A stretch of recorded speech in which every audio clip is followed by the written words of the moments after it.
Hey Internet, I'm Chaz. And I'm Dan. Welcome to Wine is Serious Business, episode 203. We're getting into some fancy stuff tonight. We've been kind of meaning to do this for a little while, but we just kept stacking on more interesting episodes that we had to seize in the moment. So we're finally getting around to these.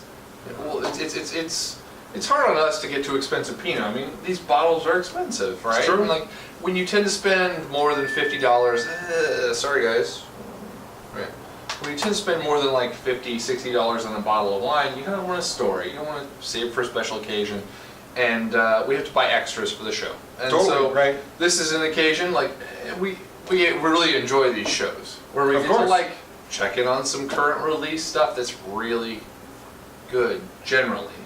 So the two wines we have here tonight are wines that we have tasted before in the past, generally. Yeah. But both like in kind of like a tasting format, like at the wine where you're at an event where it's like, here's your taste, move on, or you're like conversing with somebody, so we're excited to have a chance to really think through it. Exactly, that's a really good point. So we have the 2011 Antica Terra Ceras and the 2010 Domaine Drouhin Oregon.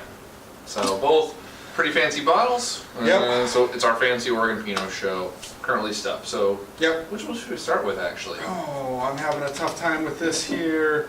Let's see the Ceras on Let's do it. Let's do it. So, made by Maggie Harrison at Antica Terra. Always, definitely like position themselves in the high-end Pinot Noir. I've got some friends who really love what they do. Personally, I kind of go back and forth on it. Some I get excited about, some not. They're always at the upper end of the price scale. They really are. Yeah, so that keeps me from having as much experience with it as I have with a lot of other wineries. But it's cool that they still participate in events, and that's how I got a chance to taste this. Mm-hmm. They also have gorgeous label art. I'm sure you've seen it up on the screen by now. Yeah, this is probably the favorite label I've seen coming out of Oregon. Absolutely gorgeous. No, their labels have been wonderful ever since I've been following Antica Terra, and just notably, and further, I went to a 2004 tasting where it was like 30 bottles of 2004. Oh, they had one of theirs there? Well, yeah. So cool. My favorite wine of the tasting was the 2004 Antica Terra Lemon Valley. Wow. And I think it kicked everything's ass personally. Cool. So cool. Yeah. So cool lineup, and a little bit of history on this too. So they haven't been making this for long. I don't know if 10 or 11 was the first. I guess I should, but I don't. But in the past, they had their oh crap. Do they have a name for their entry level? I thought it was just Lemon Valley. It is. Yeah. Okay. Yeah, there's Lemon Valley. Yeah, they have their Lemon Valley. There's the Botanica. Botanica is the top end fancy one. Yeah. And then when this came out, they got rid of the Willamette Valley and said that this and the Botanica would be kind of like brothers. And this is from a cooler site. They were talking about darker, more violet-centered flavors, a little more minerality, and the Botanica would be the lusher of the two, a little more juicy. And I don't know how much of that suggestion coming through to be, but my experience with it when I first tasted it was in line with those things, and I really enjoyed it. So let's see how it goes now. Yeah. And for an 11, very dark. Typically, 11s we see on the show, or ones I've come across so far, have not been this dark, and it's, man. Man, that smells good though. And it's not really like an explosion out of the glass. You do kind of have to get in there to get it, but it's so delicate and complex. It does smell really good.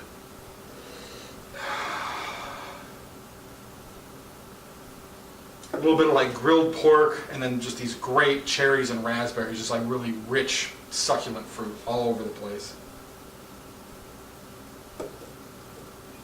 So for me, it's like definitely the cherries, a little bit of raspberry component, but like a touch of sulfur, and then really nice floral and red tea components. Like there's a lot of complexity in the nose.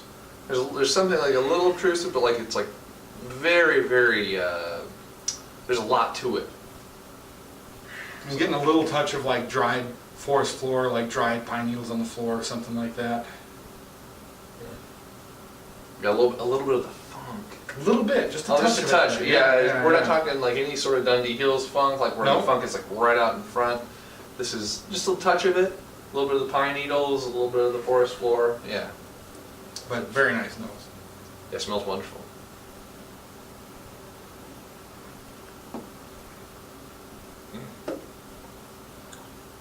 Yeah. That's good Pinot, right? So, yeah.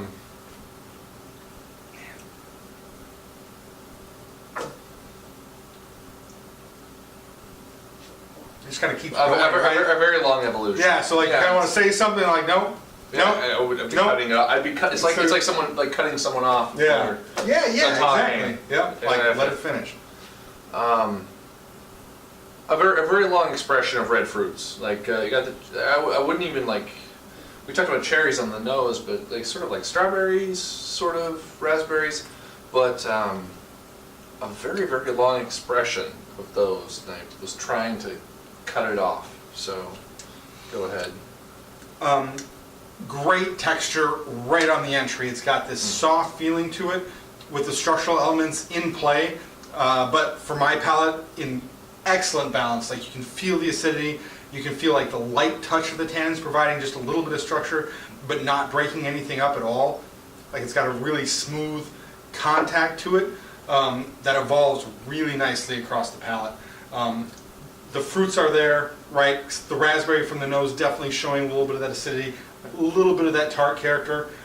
Yeah. Again, this might be suggestion coming through, but I get a little bit of those violet flavors, like kind of like brighter purple, not like the super dark purple. I know we talked about that color a while on this show, but you know, We like the purple. it's not in the same vein.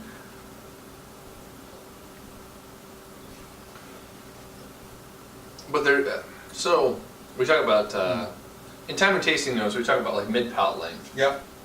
And when a wine can extend mid-palate length, that's like pretty substantial. Like you tend to talk about high-quality wines that are able to do that. Like it's, you sort of taste it, and when it's gone out of your mouth, you start to talk about the finish. Well, like I swallow this, and I'm still like there's a lot of it left in the mouth, and that's what's pretty substantial and is, yeah. Yeah, and for me it gets more towards like strawberry flavors, like strawberries with a little bit of seeds attached, and it really sits in the center of the palate. For a long, I think you both noticed it, like we have hesitation trying to talk about it because it kind of keeps going. And as that slowly fades off, then the tannins get in a little more, dry things up on the back end, a little bit of like black earth flavor. That's good. The raspberries linger, a little bit of that acidity lingers, I think kind of in the limes direction as it sits around. That lasts for a long Limes time. are like, yeah, limes are like lime skin, perhaps, Mhm, like totally. even tending towards like grapefruitish. But yeah, I mean, wonderful expression of like somewhat ripe and tart red fruits early on, blending into like sort of a citric sort of feel as like the finish kind of leads in, but like the way these express themselves and the way they're all put together is it's very well integrated. Like we Yeah. talk about integration, but like it's very well put together. Yeah, and unfortunately, I guess just due to when we're doing, these are both pretty much pop and pours too. Yep. So I am almost certain that there's more to offer that we're not getting right now too. Perhaps, but right now this is pretty damn pleasing. I mean, Mhm. honestly, when you talk about the grand scheme of Oregon wine, so I'm really finding that I like 2010, 2011 for the low alcohol because it just the sense of balance is there throughout. Like it can be something sort of austere, it can be something like for as much as this wine is talking, like telling us, it's not powerful. Like it's At not all. right. It's this is definitely an elegant expression of Pinot Noir. Like very, just not forward. Right? And but not austere, right? Like It's got a somewhere lot in- to say. It's Yeah. got a lot to say, and it says it very, very well. Yeah. And so in those respects, I really enjoy this. This is way better than the time I tried it before in a tasting circumstance. Like this is wonderful. 92 to 93 points. 93 points? I'm gonna go ahead and go there because this is fantastic. Honestly, like this is what I want to have with a meal. I want to have this with some pasta. Like Oh, really? this Okay. this has been my big thing. Like no, you have the more balanced wines like where this is not going to overpower the food. Like this is wonderful. It's delicious Pinot Noir. Anyway, sorry. So it's going to be 92 points for me. He said it best. I think the mid-palate length on this is absolutely amazing. And when you're getting some of the finish, kind of like the structural cleanup on the back end. Like the fruits still stick around in the mid palate for Wonderful a long time. But for me, I wouldn't want to eat food with this. I'd be afraid of losing some of the nuance here. And for me, I would drink it before I got into the food. I'd like to just enjoy a glass while thinking about it and talking about it. Do both. Well, sure. Well, yeah. But what I've noticed about 2010 and 2011 wines in general is that this low alcohol and the amount of intensity that they have, like it goes so well, it pairs well with food. Like 09 and 06 and stuff I was really hot on before, when you get stuff that's too high of an alcohol level, it overpowers the meal that you're pairing with it. And so I really like 10s and 11s for that. It's such a good compliment. Anyway, sorry. No, these are interesting wines. I think it's good to talk about it. And again, I'm really happy to see that kind of texture going on here. Since this is wonderful. So. And this is in the price range where I think we kind of hit on that, where, you know, we do purchase stuff in this area, but a lot of it's from the places that we've got some history with, or that we're club members with, or we know we don't get to explore in this tier very often. And we're able to go taste. I have never tasted Antica Terra. Yeah. Right. So you have to sort of take it on recommendations. Recommendation, from people like, hey, this is fantastic. Or just you read notes from people and maybe something sticks out, and so. But I look forward to trying this next year as well. Like, this is definitely something that I'm going to spend the money to check out in the future. Yeah, absolutely. All right, so you know these boys, so talk a little bit about these guys. So this is Domaine Drouhin. I think if you're watching the show, you probably know already, but this is the same the same Drouhin family that makes wine in France. Started an estate here in the Dundee Hills, making fantastic wine. What finally pushed me over the edge, I joined their club a few years ago, what finally pushed me over the edge was after tasting how their wines age. It's true. And I think I've had fantastic examples of their wine age. On release, sometimes I feel like it's kind of hit or miss, but it was more, you know, like that 5th, 6th, 7th bottle that's got 10 years on it, just bringing it home that I'm like, man, you know what? You ain't got a question. It's not even all about what it tastes like on release. It's more about, you know, the intent that goes into these wines and what they're going to turn into. And I've been excited about that. That said, this wine caught both of our attention when we tasted it at the tasting room pretty recently, because I'm like, oh, this is pretty ready to rock right now. Yeah. Let's talk about it on a show. They got a new label design too, so I really like it. Yeah, cleaned it up quite a bit. Like the shield up there. Mm-hmm. Well, it's sort of did their old labels were they that clean? I remember their old labels, but yeah, they're like sort of like a throwback to their old labels. Anyway, yeah. Sorry. Now, so this is the funk. Definitely, way more. Yeah, so. And way more of the red fruits coming. This is like strawberry and raspberry, right? Like the dark cherries, or like maybe edging into blackberry and stuff here. So we're on a different vintage, just to be completely clear. Too. Yep. So this was 11. This is 2010. So similar vintages in the sort of austerity in the vintages, but the alcohol level on this one was a little higher. So 13 something. Anyway. Sure. Yeah. Generally a cooler vintage, but the Laurene is always a barrel selection out of their estate fruit, which all of their stuff is estate fruit now, which is exciting to see. Right. And they're on one of the best hills in all of Oregon. So. Yeah. And and this is current release right now, so they aged this for a little bit longer before letting it go out of the winery.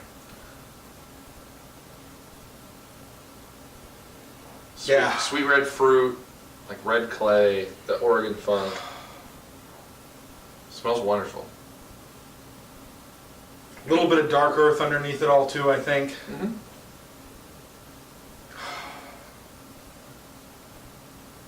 Very nice. But man, yeah, just like a bunch of fruit smashed up in a bowl. It's really great aromatics.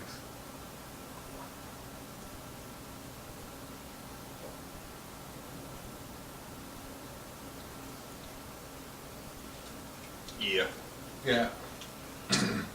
Fruit flavors translate from the nose, I think, pretty clearly, getting a lot of that red fruit right on the palate right away. In contrast to this, I'm getting a little more of the structural elements settling into the mid palate pretty quickly.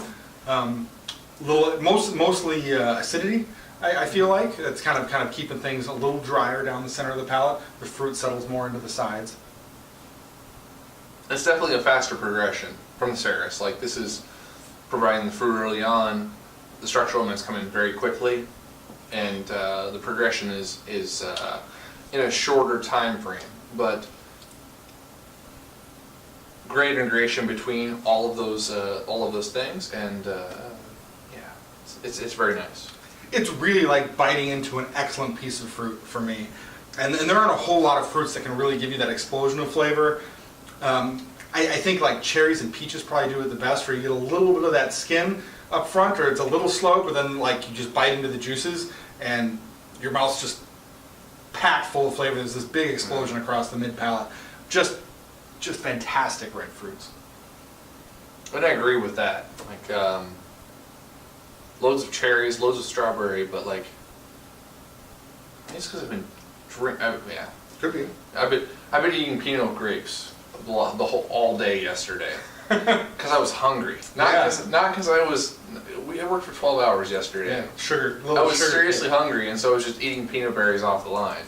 But like I can taste the peanut berries in this. And oh really? Wow. yeah, it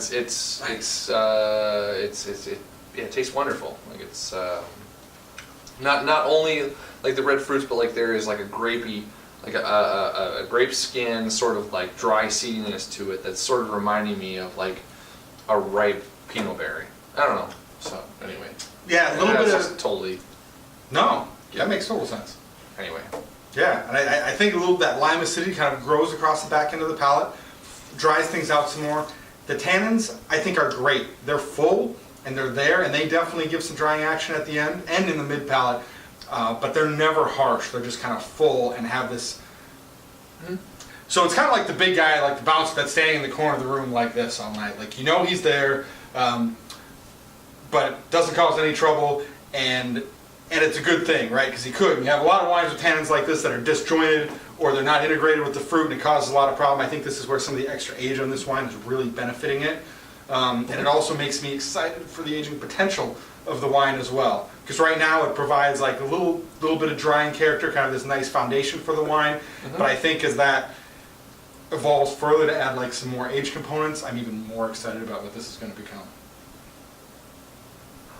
The thing I like about this is what I like about other 2010s is that they provide a great intensity and a wonderful amount of structure with not a heavy feel or sort of like we come from vintages like 2009 and 2008. Right, big wines. 2009 was very hot and sort of a very off-balance year, but 2008 was a year full of power and full of spice and full of dark fruit, and 2010 was like that, but like it had sort of like the hang time, and it allowed for these like wonderful intensities of flavor, but without all of the intensity. It's like it's a lighter version of 08, and I think this one, or the Laurene displays that well.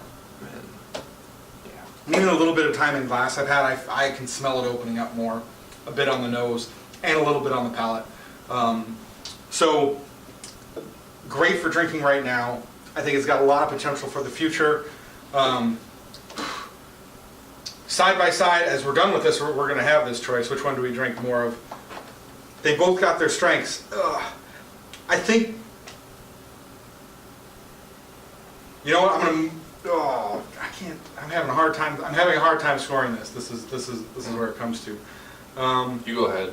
I'll let you score first. I'm gonna say 93 on that right now. I will also say that I was even more excited about it the last time I had it when it had been open for a while. So I'm suspicious that would help it out. That would push it up even more. But rock solid. Really feeling it. And I was going to go with my previous. I think I scored this in the past, but 90 points for me. Okay. It's wonderful wine, and I think representative of the Dundee Hills and representative of the vintage, but it just doesn't. based on what we just tasted with the Ceras, it just doesn't provide the length or the intensity, or I don't know. There's just, I think it's wonderful. I think it's a delicious wine, but just for me, at this moment, not there. So, Wow. good stuff. Okay. Yeah. Two different opinions on the last one.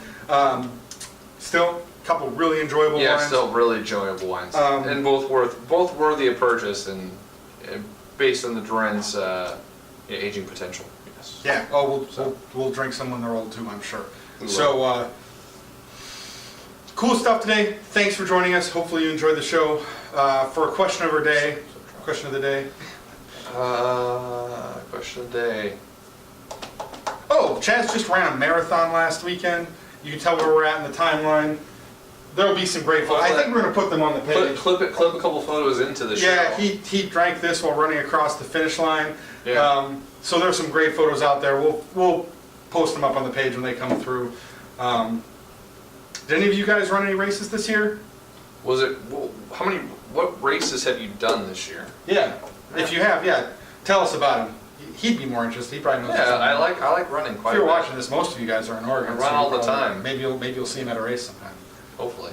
So for me, man, I try and run to exercise. I would never do an event like that because it combines. Great place to work 5K, man. It's like combines. Come on, do it. Many of my least favorite things in the world, right? Like you're waking up early, you're in a crowd, and you're running. Yeah. And it's like this perfect storm of stuff I don't like to do. So someday maybe we can go do a 5K around campus or something like that. But I'm gonna drag him through a 5K. But not in a We're crowd. gonna do it. So, We're gonna do it. We'll see how that We're goes. gonna do it. All right. All right. See you guys next time. Thanks for watching. Bye.